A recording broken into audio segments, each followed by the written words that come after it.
Electronic media আপনারাও অসংখ্য ভূমিকা নিয়েছেন, তার জন্য কৃতজ্ঞতা জানাচ্ছি। তো আজকে আপনাদেরকে এখানে আহ্বান করেছি, নির্বাচনের ফলাফলের পরে স্বাভাবিকভাবেই হয়তোবা অনেকেই এটা আশা করে থাকবেন যে নির্বাচনী ফলাফল নিয়ে আলোচনা করব। কিন্তু আজকে আমরা নির্বাচনী ফলাফল নিয়ে সে বিষয়ে আমরা বিস্তারিত কিছু আলোচনা আমরা করছি না, কেননা তার সার্বিক পর্যালোচনা এখনো আমরা করে উঠতে পারিনি। এটা করার পরই যে এমনিতে একটা ফলাফল তো বেরিয়েছে, সম্পর্কে আমাদের প্রতিক্রিয়া ইতিমধ্যেই পার্টির রাজ্য সম্পাদক মণ্ডলীর তরফ থেকে এবং বামফ্রন্ট কমিটির তরফ থেকেও দেওয়া হয়েছে, ব্যক্তিগতভাবেও বিভিন্ন চ্যানেল বা মাধ্যমকে দেওয়া হয়েছে। কিন্তু আজকে আমরা এখানে আপনাদেরকে আহ্বান করেছি মূলত নির্বাচনোত্তর পরিস্থিতিতে যে সারা ত্রিপুরা রাজ্যের মধ্যে শাসক দল দ্বারা যে ভয়াবহ সন্ত্রাস শুরু হয়েছে, এটা আপনাদের বিভিন্ন মাধ্যমে উঠে এসছে ইতিমধ্যেই। যে ইস্যুতে ত্রিপুরা রাজ্যের এবারে নির্বাচন,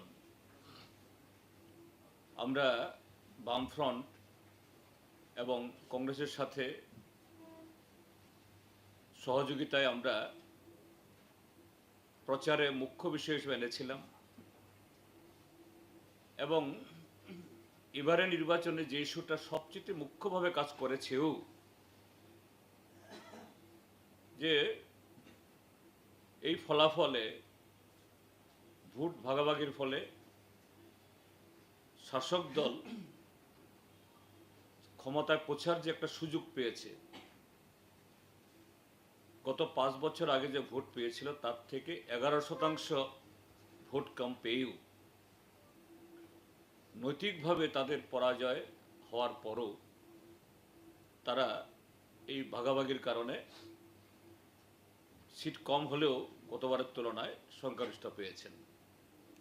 কিন্তু আমরা লক্ষ্য করছি তাদের সেই ভূমিকা গত 5টা বছর তারা যে কারণে জনগণ থেকে বিচ্ছিন্ন হয়েছিল, গত 5টা বছর যে কারণে ত্রিপুরা রাজ্য প্রচণ্ডভাবে ক্ষতিগ্রস্ত হয়েছিল, শুধু ত্রিপুরা রাজ্যের মানুষটা সারা দেশের মানুষের কাছে উদ্বেগের কারণ হয়ে দাঁড়িয়েছিল। এই কোনো প্রকারে এই ভোট ভাগাভাগির ফলে ক্ষমতা আসার পর আবার প্রথম দিন থেকেই, এখনো নতুন সরকার শপথ গ্রহণ করেনি, কিন্তু সংখ্যাগরিষ্ঠতা অর্জনের একেবারে সেই মুহূর্ত থেকেই সন্ত্রাস শুরু করে দিয়েছে। আজকে দুপুরবেলা আমরা এ বিষয়ে আমাদের রাজ্যের মুখ্য সচিব জে.কে. সিনহার কাছে আমরা 3 জন গিয়ে পার্টির তরফ থেকে একটা মেমোরেন্ডাম আমরা দিয়ে এসেছি, এবং সেই মেমোরেন্ডামে বিভিন্ন মহকুমা থেকে প্রাপ্ত যে তথ্য এবং যে যতগুলো ঘটনা, তার নাম ধাম ঠিকানা দিয়ে আমরা ওনার কাছে আমরা হ্যান্ডওভার করে এসেছি, যে এই হলো তার ভলিউমনাস এই নামগুলো, একদম মহকুমা উল্লেখ করে কি ক্ষতি হয়েছে। তো এই ঘটনাগুলির মধ্যে যে সমস্ত বিভৎসতা হয়েছে আমি কয়েকটা উল্লেখ করতে চাইছি। প্রথমত, আপনারা জেনেছেন সেদিন ভোট গণনা তখনও মাঝামাঝি পথে, বিভিন্ন চ্যানেলে, ইলেকট্রনিক চ্যানেলে ভারতীয় জনতা পার্টি সংখ্যাগরিষ্ঠতা পাবে এরকম একটা ফোরকাস্ট শুরু হয়েছে, কিন্তু এটা দেরি নেই। সুনামুরা মহকুমাতে আমাদের এক কমরেড, তিনি তখনও এই গণনা কেন্দ্রের ভেতরে, তার স্ত্রী যুবতী কমরেড কমরেড মানি দে, অর্থাৎ তখনও ফল প্রকাশ হয়নি সবটা সোনামুড়ার, শুধু ট্রেন্ড। মেলা ঘরে তারা একটা ভাড়া ঘরে থাকতেন, সেই ভাড়া ঘরে ঢুকে পেট্রোল ঢেলে পুরো বাড়ি জ্বালিয়ে দিয়েছে। এরপর ভোট গণনা শেষ হলো, সারা ত্রিপুরা রাজ্যে লাগাতার 2 তারিখ রাতভর, 3 তারিখ সকাল থেকে একেবারে সেই দিন রাত, পরদিন 4 তারিখ, আজকে 5 তারিখ। এই এখানে উঠে আসার আগে উদয়পুর থেকে ফোন এসছে যে উদয়পুরের শহর থেকে বিজয় মিছিল বেরিয়েছে, রাজারবাগ উদয়পুরে যেখানে এই গোমতী জেলার এসপির সরকারি বাসভবন, এই রাজারবাগ এলাকা, তার থেকে খুব বেশি হলে পরে 1 ফার্লাং হবে। সেখানে গিয়ে এক সংখ্যালঘু বাড়িতে গিয়ে আগুন লাগাচ্ছে, এখনো তাণ্ডব চালাচ্ছে। এই আগরতলা শহর থেকে শুরু করে সারা ত্রিপুরা রাজ্যে যে দল বেঁধে গিয়ে সেখানে এই হামলা চালানো, জবরদস্তি করে চাঁদা তোলা, ঘরে আগুন লাগিয়ে দেওয়া, বাড়ি মানে তারপরে এই লুটপাট করা, এটা এক ধরনের। এরপরে হলো জীবিকার উপর আক্রমণ। শ্রমজীবী মানুষ স্বাভাবিকভাবেই তারা বামপন্থীদের পক্ষে, লোন নিয়ে বন্ধন ব্যাংক থেকে বা কর্পোরেশন থেকে বা কোনো ব্যাংক থেকে চড়া সুদে অটো নামিয়েছেন, ক্যান্টার নামিয়েছেন, এগুলা দিয়ে খাচ্ছে।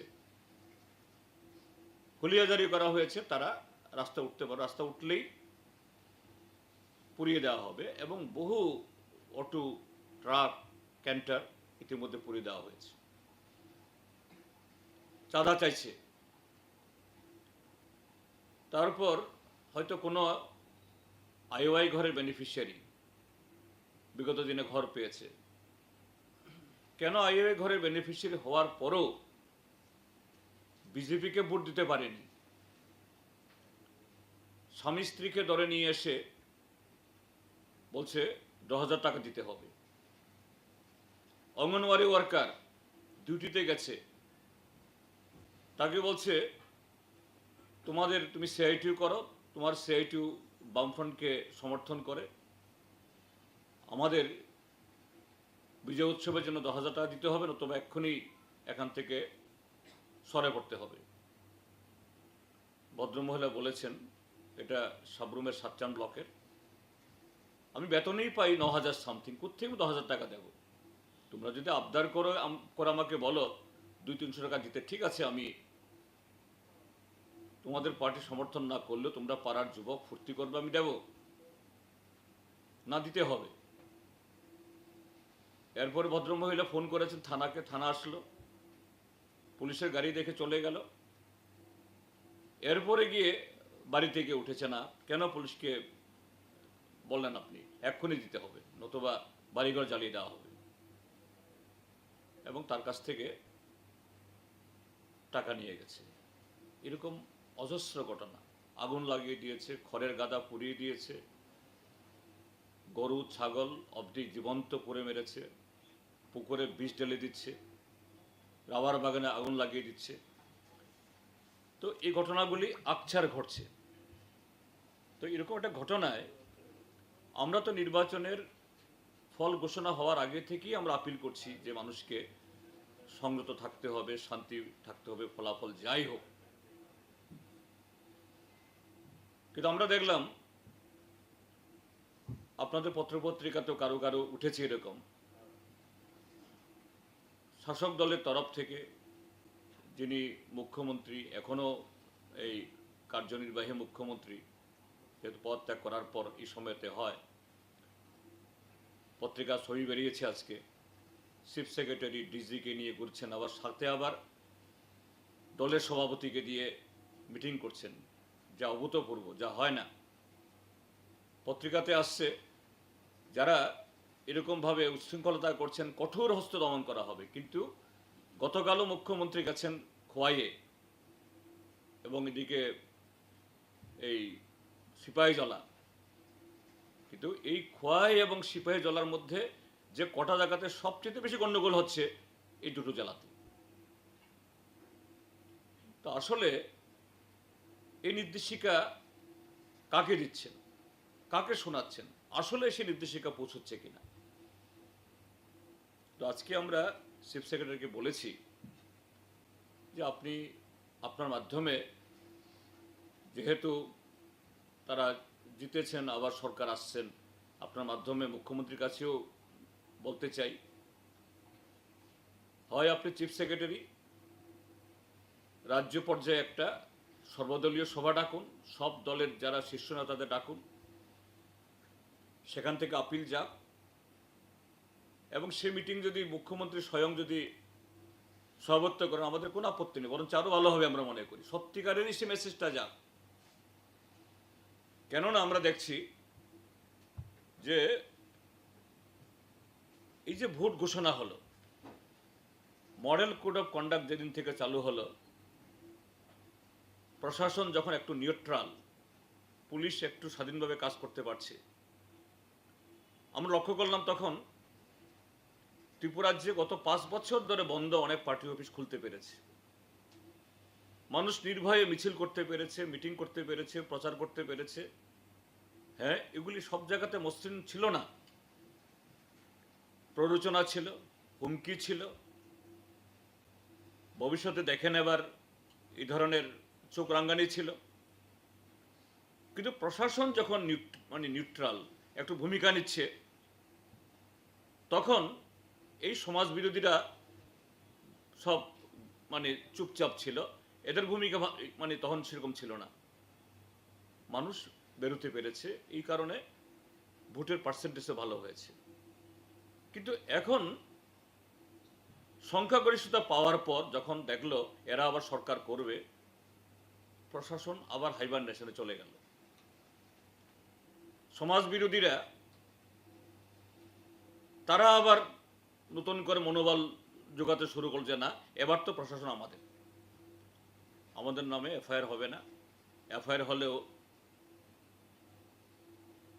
লকআপে ঢুকতে হবে না, কোর্টে দাঁড়াতে হবে না, এগুলি হয়ে যাবে, যা খুশি আমরা করব। কাজেই আইনের শাসন যে আবার কটা দিনের জন্য মডেল কোড অফ কন্ডাক্টের কারণে সাময়িক কটা দিন থাকলেও আজকে নতুন করে আবার সেই সন্ত্রাসের যুগ, নতুন করে আবার সেই আইনের শাসনহীনতার একটা দেখা যাচ্ছে। আমরা আজকে আমরা কয়েকটা ছবি দেখাচ্ছি, দেখুন কিরকম বিভৎসতা। দেখুন কমলপুর, এখানে কোনো রকমের লোন টোন করে গাড়ি কিনে সংসার চালাচ্ছে, শ্রমিকের গাড়ি পুড়িয়ে দেওয়া হয়েছে। মেখলিপাড়া, এটা এই জেরানিয়া মহকুমাতে দেখুন কিভাবে বাড়িঘর তছনছ করে দেওয়া হয়েছে দিনের বেলাতেই। রিক্সা চালক, তার অপরাধ বিজেপিকে ভোট দেয়নি, তার রিক্সা সমস্ত ধ্বংস করে দেওয়া হয়েছে।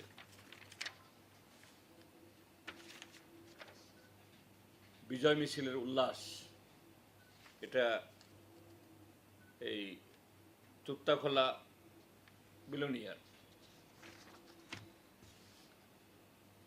সোনামরা দেখুন বিভৎসতা, এক নাগারে কতগুলো দোকান পুড়িয়ে দিয়েছে, বাড়ি পুড়িয়ে দিয়েছে, এবং আগুন নিভাতে এসে ফায়ার সার্ভিসকে পর্যন্ত আটকে দিচ্ছে, যাতে সম্পূর্ণ ছাই হয়ে যাক, তারপর তোমরা যাবে, রক্ষা করতে পারেনি। বিশালগড়ের অরবিন্দনগর মাইনরিটি এলাকা, কি ধরনের বিভৎসতা। মতিনগর সুনামরাতে আমাদের পার্টি অফিস অনেকদিন বন্ধ ছিল, খুলেছে মডেল কোড অফ কন্ডাক্ট চালুকালীন সময়তে, একটু যখন আইনের শাসন আসলো, আবার এটাকে শেষ করে দেওয়া হলো। খোয়াই শহরের মধ্যেই একটা বাড়ি,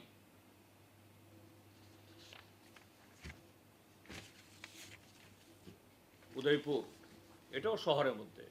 এই নয় যে থানা পুলিশ বহু দূরে। এবং এরকম আমরা আজকে হ্যাঁ হ্যাঁ একটা মানে যা এসছে, এটা মাত্র যতগুলো ঘটনা ঘটেছে তার 5 ভাগের 1 ভাগও হবে না। 658টা ঘটনা লিপিবদ্ধ করে আজকে আমরা চিফ সেক্রেটারি তুলে ধরেছি। আমরা বলেছি প্রত্যেকটা ঘটনা তদন্ত করান, এবং যাদের বাড়িঘর পড়ে ছাই হয়ে গেছে,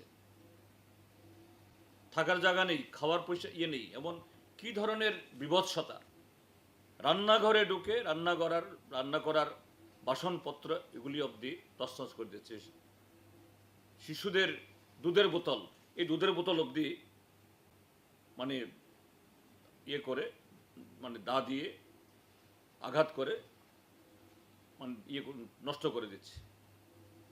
এটা কোন ধরনের শিক্ষা, কোন ধরনের যে কি বলে আনন্দ উৎসব? ভারতীয় জনতা পার্টি তথাকথিত তাদের এই জনবিশ্বাস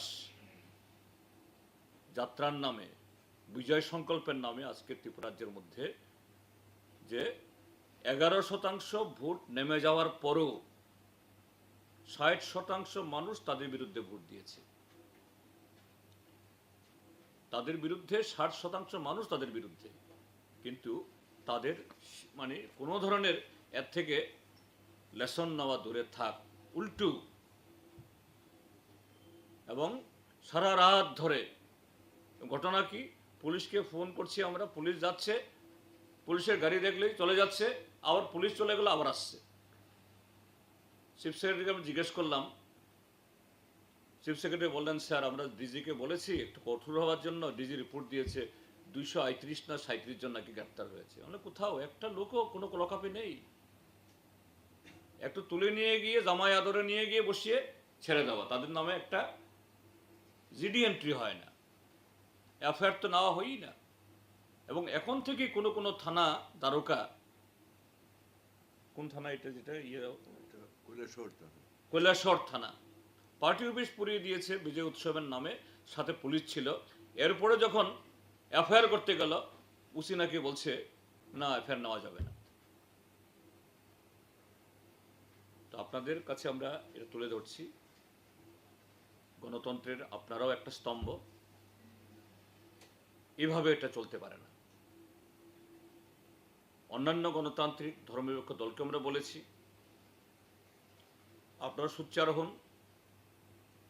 এবং আমরা চাই আগামী দিন পথে নেমে, রাস্তায় নেমে, যেহেতু নির্বাচনের পর, ভোট গণনার পর একটু আছে, আমরা সর্বত্র সারা ত্রিপুরা রাজ্যে যেখানে মানুষ ক্ষতিগ্রস্ত হয়েছেন তাদের কাছে যাব, সরকারের কাছে অনুরোধ করব আবারও যে এগুলি থামানোর জন্য কঠোর ভূমিকা গ্রহণ করুন।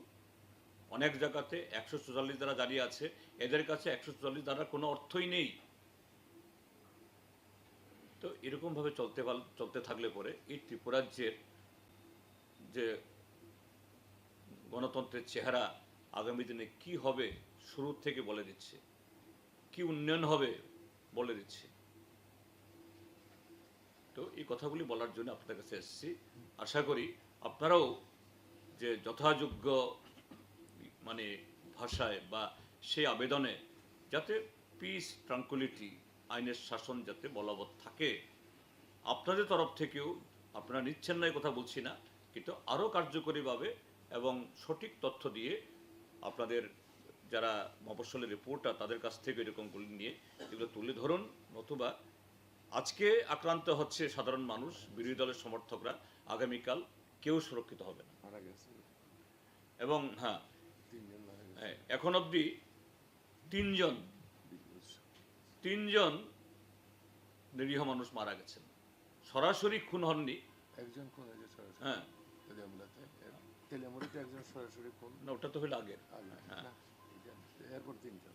আচ্ছা, এরপরে তিনজন সরাসরি খুন হয়নি, কিন্তু এই যে আগুন লাগিয়ে দিয়েছে, বাড়িঘর মানে ইয়ে করছে, বাড়িঘরের লোক, অসুস্থ মানুষ সমস্ত পালিয়ে যেতে বাধ্য হয়েছে। এই শকড হয়ে উদয়পুরে মারা গেছেন একজন, দুইজন উদয়পুরে দুইজন। তো এটা কি কি করে যে চলবে একটা সভ্য দেশে? এটা কোন ধরনের গণতন্ত্র, কোন ধরনের বিজয়? আজকে ভারতীয় জনতা পার্টি আমাদের কাছে এই বিজয় আজকে উপহার দিচ্ছে। আগামী দিন কি দেখবে ত্রিপুরা, আমরা শঙ্কিত। কাজে আপনাদের মাধ্যমে আমাদের উদ্বেগ, আমরা চাই, ঠিক আছে যে আমাদের যে ব্যবস্থা, সেই ব্যবস্থায় ভোট ভাগাভাগি হয়ে সংখ্যালঘিষ্ঠ ভোট পেলেও সংখ্যাগরিষ্ঠ সিট পেয়েছ, আগামী 5 বছরের ম্যান্ডেট তোমরা পেয়েছো, তোমরা শাসন করবে, তোমরা সরকার করবে, আমরা আমাদের কাছে এটা শিরোধার্য। কিন্তু তার মানে এরকম স্বৈরাচারী হতে পারে, হতে পারে না। এটাই হলো মূল আমাদের বক্তব্য। আপনি দেখুন, বিজয় উৎসবের নামে আহতরা হাসপাতালে আসার সুযোগ পাচ্ছে না। হাসপাতালে যে চিকিৎসিত হবে, এই সুযোগটা থেকে আমাদের লোকরা বঞ্চিত। জঙ্গলের মধ্যে থাকতে হচ্ছে। নয়, কয়েক হাজার লোক বাড়ি ঘর ছাড়া বিভিন্ন জায়গায় ভবঘুরের মতো ঘুরছে, এমনকি জঙ্গলে আশ্রয় নিতে বাধ্য হয়েছে। এটা কোন সভ্যতা? এটা কোন ধরনের বিজয় মিছিল? মুখ্যমন্ত্রীর কাছে আবেদন, ওনার দলকে যদি উনি নির্দেশ না নেন, সংযত না করেন, কোনো প্রশাসনও এটা থামাতে পারবে না। এই যে চলছে, যা আরম্ভ হয়েছে, কোনো সভ্য গণতান্ত্রিক দেশে এটা হতে পারে না। আপনাদের দুইজন সাংবাদিক এর মধ্যে মার খেয়েছে। যারাই গ্রামে একটু উদ্যোগ নিতে যাবে, আপনাদের বয়সী যারাই উদ্যোগ নিতে যাবে, ছবি তুলতে যাবে, ছবি তুলতে দিচ্ছে না, দুইজন সাংবাদিককে মার খেয়েছে। সাংবাদিকরা লিখিতভাবে প্রতিবাদ করেছে। আমাদের কমরেডরা যারা জিতেছেন স্থানীয়ভাবে, বা আমাদের পার্টি নেতৃত্ব আক্রান্তদের বাড়িতে যাওয়ার জন্য চেষ্টা করছেন, সেখানে বাধাপ্রাপ্ত হচ্ছে। কালকে দীপঙ্কর সেনের বাড়ি ঘেরাও করে রেখেছে, সিআরপিএফ দিয়ে কন্ট্রোল করতে পারছে না। এই যে কি অরাজকতা! শাসক পার্টি উনি বলছেন কাউকে ছেড়ে কাউকে ছেড়ে দেওয়া হবে না, কাউকে ছেড়ে দেওয়া হবে না। মানে কি? উনি ওনার দলটাকে তো সংযত করুন। সিপিআইএম এবং বিরোধী দলের পক্ষ থেকে একটা আক্রমণের ঘটনা কি উনি দেখাতে পারবেন? পুলিশ দেখাতে পারবে? সবগুলো আক্রমণের ঘটনা বিজেপি থেকে করেছে, এবং মানুষ অসহায়ের মতো জঙ্গলের মধ্যে চলে গেছে, যেতে বাধ্য হচ্ছে। শয়ে শয়ে, হাজারে হাজারে, আপনারা বিশ্বাস করবেন না, এই রাজ্য থেকে পালিয়ে যাচ্ছে, এই রাজ্য থেকে পালিয়ে যাচ্ছে। আমাদের কাছে এসে বলছে আমাদেরকে শুধু কয়েকটা টাকা দিন, আমরা ট্রেনে ওঠার সুযোগ দিন, আমরা চলে যাব এই রাজ্য থেকে। এটা কোন রাজ্যে আমরা বসবাস করছি? কি ভোট হয়েছে এটা? আপনারা দেখুন একটু। এবং যেটা আমি সংযোজন করছি, আমি দেখেছি মুখ্যমন্ত্রী জিবি হসপিটালে গিয়ে কয়েকটা আহতকে দেখেছেন। আমি চ্যালেঞ্জ করে বলছি, জিবি হসপিটালে, হ্যাঁ, আহত যিনিই হন, যে দলেরই হন, এটা বাঞ্ছনীয় নয়। এরকমভাবে কেউ ব্যথা পাক আমরা চাই না। কিন্তু যে সমস্ত রোগীদেরকে চিফ মিনিস্টারকে দেখেছেন, সেই রোগীরা, এরা কি আক্রমণকারী না আক্রান্ত? এরা প্রতিরোধের মুখে পড়ে আক্রান্ত হয়ে এসছেন, আর সেখানে গিয়ে বলছেন কাউকে ছাড়া হবে না। তো কাকে অভয় দিচ্ছেন তিনি? তিনি আক্রমণকারীকে রক্ষা করার জন্য যারা আক্রান্ত তাদেরকে হুমকি দিচ্ছেন। এটা কি কোনো মুখ্যমন্ত্রী সুলভ, শাসক সুলভ ব্যবহার? এরপর আপনাদের পত্রিকাতে ছবি উঠেছে, কোন পত্রিকায় জানি, বিজেপির সভাপতিকে নিয়ে হেলিকপ্টারে নিয়ে, হ্যাঁ, সিপাহী জলাতে আছেন, সাথে চিফ সেক্রেটারি ডিএম। বিজেপির সভাপতির সাথে একই মালার ভেতরে তিনি ইয়ে গ্রহণ করুন, সেরকম কি বলে আতিথেয়তা গ্রহণ করুন ওনার পার্টির ইয়েতে। কিন্তু বিজেপির সভাপতিকে নিয়ে চিফ সেক্রেটারি এবং ডিজির সামনে গিয়ে এভাবে সরকারি প্রশাসনে যাওয়া মানেটা কি? গোটা প্রশাসনকে বলা এদের কথা শুনতে হবে, যারা রাজনৈতিক মঞ্চে দাঁড়িয়ে বিরোধীদের দেখে নেবার, বঙ্গোপসাগরে ছুঁড়ে ফেলার জন্য কথা বলে ইনডাইরেক্টলি, এটা ওয়ান কাইন্ড অফ ক্রাইম। একটা চিফ মিনিস্টার এভাবে ক্ষমতা অপব্যবহার করতে পারেন না। চিফ সেক্রেটারি, ডিজি, এদিকে চিফ মিনিস্টার এবং বিজেপি সভাপতি বসে আছে। তিনি যদি পার্টিগত অনুষ্ঠান হয়, হ্যাঁ ঠিক আছে, আপনারা বসুন, একই মালার গণ্ডির ভিতরে গিয়ে মানুষের দ্বারা অভিনন্দন গ্রহণ করুন, কেউ না করবে না। কিন্তু এটা দিয়ে কি মেসেজ দিচ্ছে?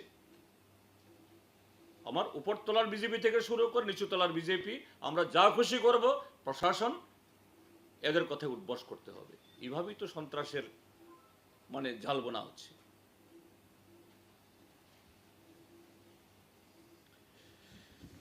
ঠিক আছে, কিছু এনিথিং এলস?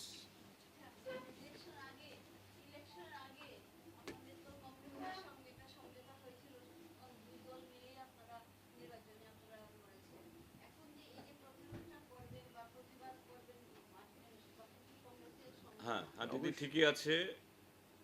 আসলে আমরা গতকালই বামফ্রন্ট এবং কংগ্রেস দলের তরফ থেকে মাননীয় রাজ্যপালের অ্যাপয়েন্টমেন্ট চেয়েছিলাম গতকাল সকাল থেকে। গতকাল সকাল, তারপরে বিকাল গেল, সন্ধ্যা গেল, বারবারে খবর আসে রাজ্যপাল নাকি ঘুম থেকে উঠছেন না। আমি বললাম তাহলে ডাকডোল বাজান এবং বিভিন্ন ধরনের সুগন্ধি রান্নাবান্না করে নাকের কিনারে রাখুন। তারপর আবার চিফ মিনিস্টার গভর্নরের সেক্রেটারি আজকে সকালবেলা ধরলাম। ঠিক আছে, গতকাল সারাদিন রাত ঘুমিয়েছেন তিনি, মহামান্যবর উঠেছেন কি? গভর্নরের কাছে তো সোমবার রবিবার তো হতে পারে। আমরা চাইছি আজকে হলো আজকে যাব, এবং সেক্রেটারি মহোদয় বলছেন স্যার যখনই তিনি বলবেন আমি সঙ্গে সঙ্গে খবর দেওয়া রেডি থাকুন।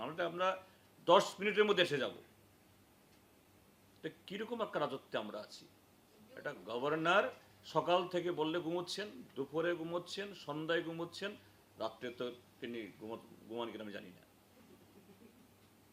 এই হলো গভর্নর, এই হলো এই রাজ্যের আইন শৃঙ্খলা কার হাতে দিয়ে রাখা হয়েছে। কাজেই সেখানে কংগ্রেসের তরফ থেকে তারাও যাওয়ার কথা ছিল। তো আমরা আলোচনা করেছি, বিরজিৎ বাবু এখন স্টেশনে নেই, আসলে পরে সুদীপ বাবুর সাথে ইতিমধ্যেই কথাবার্তা হয়েছে। আমরা যৌথভাবে আগামী দিন যে আইনের শাসন ফিরিয়ে নিয়ে আসার উদ্দেশ্যে আমরা আগেই শুরু করেছি, আগামী দিনও আমরা এটা করব। Thank you. হ্যাঁ কক বড় আছে তিনি চিনি পার্টিনি অঙ্গই তিনি হাসতেনি যে এডমিনিস্ট্রেশননি তাংঅকরা চিফ সেক্রেটারি থাংখা ভোट লেখাইমানি ওদিন ও সালনি সিমি ভারতীয় জনতা পার্টি মেজরিটি মানি লগে লগে ন তাই বাইসা তিনি হাসতে বেরেমো অরয় পরয় চাংজাখা নক সগের ইমানি চাঁদা থুম্মানি বরং রমপ্রে সপ্রে খাইমানি পার্টি অফিস সগের ইমানি রাবার বাগান তাই যারা অটো চালক নাই, গাড়ি চালক নাই, বরং মানে নখরিয়া আমতি খাইয়ে বিজেপি বিজয় উৎসবনি বুমঙ্গই সারা স্টেটও সারা হাসতে বেরামো তিনি জংজাল ফনাং তংখা जों थांई अब साखा चिफ सेक्रेटारि न दाक्ति एडमिनिस्ट्रेशन न कराक खाइदी जरा कालप्रिट न रमनानै खाइदी जेनि नक खामजाखा अब्रं न कम्पेनसेट दिनानै खाइदी ताई काइसा टं कसांनि बागै ऑल पार्टी मीटिंग रिंगदी नांखे चिफ मिनिस्टार थानि बसं पयनान नायो बफानो रिंथुम किन्तु दुखुनि कंखा चिफ मिनिस्टार बस हाओ আমতে অরয় পরে খাইনাই বরং কেবন জাকারিয়া কিন্তু যে বড়গ্রব থাঙ্গই बुनी नक संनाय बन्य तंनाय बुनाय बरक आमतोई प्रतिरोध खाइजागई जे दुखु मानै हासपाताल थांनाय बनस नायनो थाङो ताई केबो दुखु मानां थाइनाय ताई बीजेपी दलनि जे अब प्रेसिडेंट बनतुइबो हेलिकप्टर बेरायो जे प्रेसिडेंट बीजेपी नि मंच आसुगै अपोजिशन रंनो नायनानि अब खायनानि आमतिखाय जरा थामथि नुंनाय अब तो इ हास्तनि बागै जे थांनाय चंमारियो टंकसां ताई रेस्टोरेशन डेमोक्रेसी नि बागै जों जे कबंमानि ताबो जे भोट डिविजन नि बागै जे माइनॉरिटी वोट 40% वोट मानो 60% बरक वोट मानिया सीट किसा कबां मानखा ताई वैसा थांनाय बिसिबा जे अब क्लाइमानि इरा स्टेट जे संविधान समतांगी गणतंत्र करै ताई वैसा आबनो चालू खानाय बीजेपी आबनि बिरुद्धे इ हस्तेनि जत्त टंकसां नायनाय गणतंत्र हामजांनाय बरक बुसानानि अंथन ताई प्रशासन करा खाई जरा आमतै अराय परे खायनाय बरनो टेकल खायना अंथन आबो चिनि पार्टी नि हइते कयो जों कांग्रेस दलबाबे सलायखा जों नायखा सानखा गवर्नर नि अपॉइंटमेंट के गवर्नर अब गवर्नर हाउस के कोन रेस्पॉन्स पाया जों फाइनाय दिनो कांग्रेस बा ताइबो जे टंकसां नायनाय डेमोक्रेटिक पार्टी जत्तन थानसा खायै इ ताबक जे चलित माने आबनो थांनानै बागै जों माने लामा नखननाय